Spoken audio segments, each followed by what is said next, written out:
No, God! No, God, please, no! No!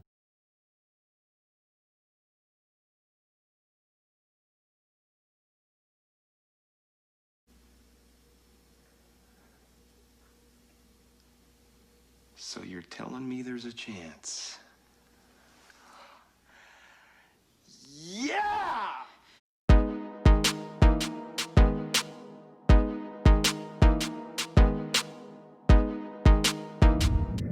What is going on, everybody? For those who don't know, I go by Philly Mike, and this is the Philly Talk Podcast. If you are new to the channel and love talking Philly sports every single day, hit that subscribe button.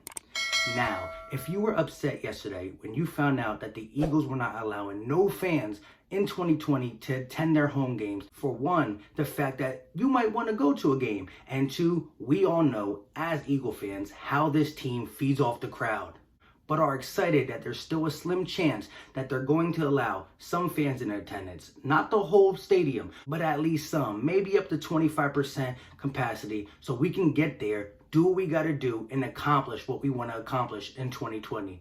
Smash that like button. And oh, by the way, it helps this content and pushes it out to other Philly fans. With all that being said, let's jump into today's topic. As I said in the opening, I'm happy that the city of Philadelphia came out and clarified that there's still going to be a possibility that the Eagles will allow some attendance in home games. Now, we all know it's not going to be a lot.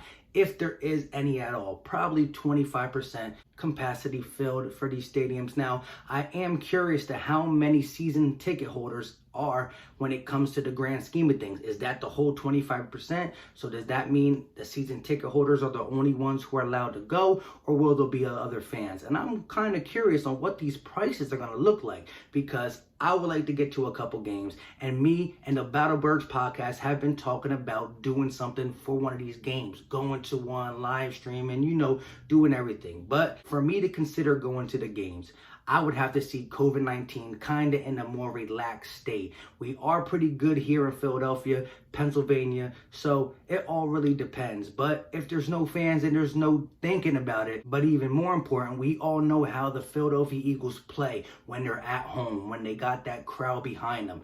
One of the most passionate fan bases in sports. We let the opposing team know that we're there, and it comes clutch on big third down plays, and it also helps us convert on big third down plays. Like I said, our defense came clutch so many times in the last couple seasons because of that crowd. The home field advantage really propelled us to the Super Bowl in 2017 to 2018 season. That's with Carson Wentz, and that's with Nick Foles.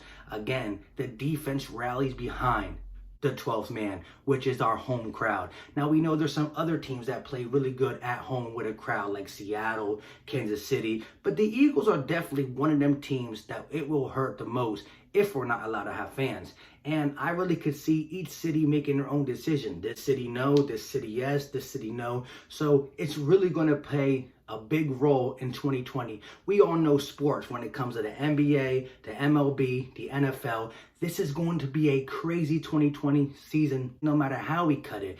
But we got to make the best of what we got. Now, I also want to touch on the Jason Peters things.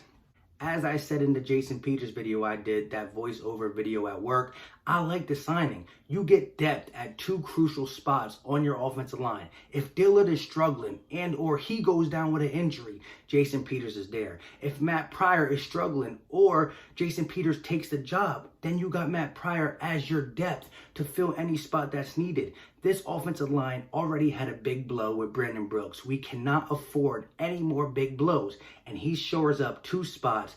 Now, how is he going to play at right guard? I'm not sure, but the big body, having Lane Johnson there and Jason Kelsey on your opposite sides is going to be able to enhance his game. These are veterans. These are some of the best at their position, and I think he's going to be okay.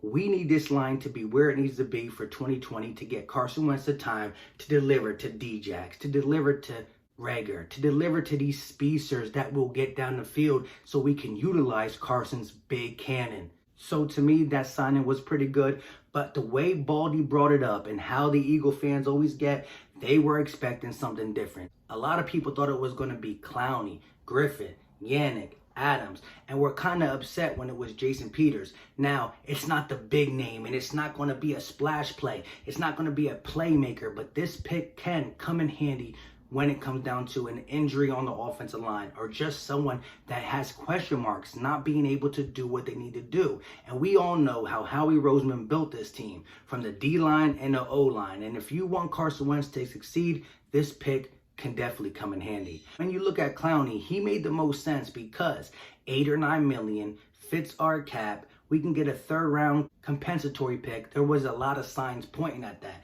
And if you think Clowney would fit this team perfectly, he has other players on the line to draw double teams that will really give him one-on-one, something that he hasn't been able to have much. Now, really good against the run, struggled in the last couple of years to get sacks, but we do know that he's a difference maker on the field.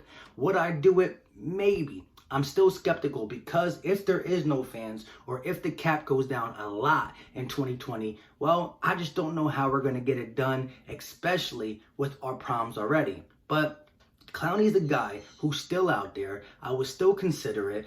And if you think about it, even though Baldy came out and clarified Jason Peters was the big move that he was talking about for the Philadelphia Eagles to make them tremendously better, Clowney and Griffin are still out there, and it still could be a possibility for the Eagles as training camp goes. Now, the Jaguars came out and made a statement about Yannick and said, although he wants to be traded, we are not getting rid of him right now. Yannick, on the other hand, made it abundantly clear that he wants to play on another team. He's willing to do the franchise tag on another team. He doesn't need a long-term deal right away. So I think if the Jaguars go all the way to the trade deadline and they're losing and they're getting the attitude from him, they will be more prone to trading him at the deadline, which is going to lower his value. So that door is still going to be wide open. And I just want to see Yannick being happy. Cough, cough on the Eagles. I'm just kidding. Again, the salary cap, the money, all that stuff is going to come in play if we can even trade for a guy like Yannick. Now, on that Jamal Adams talk, it's over. He's definitely going to stay with the Jets. I don't see him coming to the Eagles in 2020 or at all. But don't sleep on this secondary. This secondary got something to prove in 2020, and we will be able to get it done, especially if we got our home crowd behind us on defense.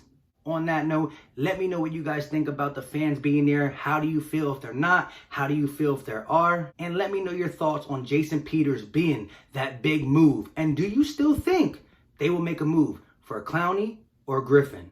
Let me know in the comment sections. You know what time it is. We out.